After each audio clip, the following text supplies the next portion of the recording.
కథా శీర్షిక లూమా మరియు నక్షత్రతోట.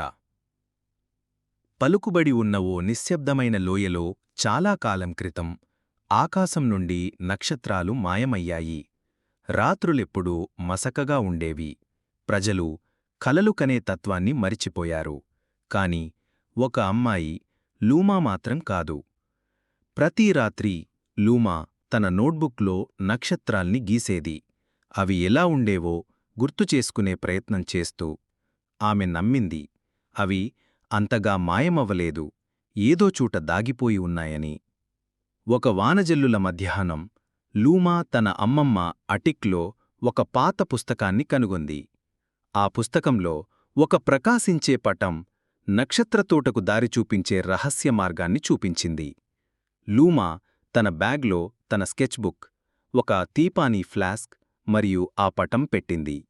ఆమె తన నిద్రలో మునిగిన గ్రామానికి మెల్లగా వీడ్కోలు చెప్పి తన ప్రయాణాన్ని ప్రారంభించింది.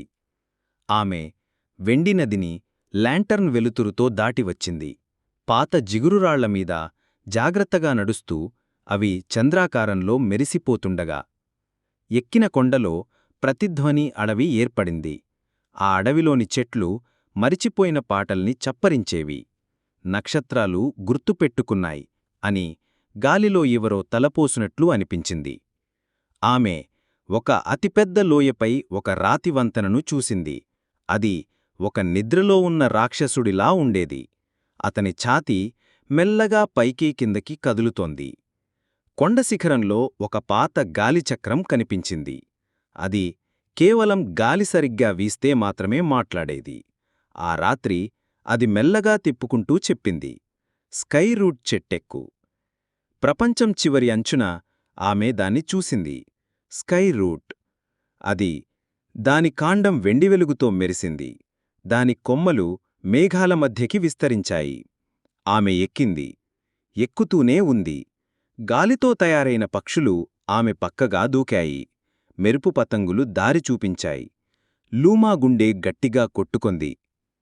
ఆకాశపు శాంతిలో తేలుతున్న నక్షత్రతోట అగ్రభాగంలో దర్శనమిచ్చింది.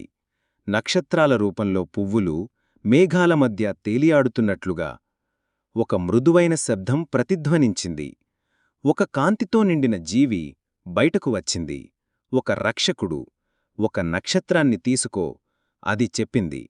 నీ ప్రపంచానికి ఆకాశాన్ని తిరిగి తీసుకుకెళ్ళు. ఇంటికి తిరిగి వచ్చిన లూమా ఆ ఒక్క నక్షత్రాన్ని గ్రామపు ఎత్తైన కొండపై నాటింది. అది నేలని తాకిన వెంటనే ఒక మిస్టు మరియు అగ్నిచెట్టు పుట్టింది. ఆ రాత్రి ఆకాశం తిరిగి నక్షత్రాలతో నిండిపోయింది. మొదటి ఒక్కటి, తర్వాత మరెన్నో. ప్రజలు కన్నీళ్లు పెట్టారు. పిల్లలు ఆకాశం వైపు చూపారు. ఆకాశం మళ్లీ బ్రతికింది. లూమా ఆ లోయకు లైట్ కీపర్గా పేరు గడించింది. ఆమె నక్షత్రచెట్టును సంరక్షిస్తూ, కలలను పెంచుతూ రాత్రిని మాయాజాలంతో నింపింది. ఒక నిశ్శబ్దరాత్రి ఒక చిన్నారి కొండపైకి వచ్చి అడిగాడు, నాకు నక్షత్రతోట చూడాలని ఉంది. లూమా ముసిముసుకు నవ్వింది. కొత్త ప్రయాణం మొదలయ్యింది.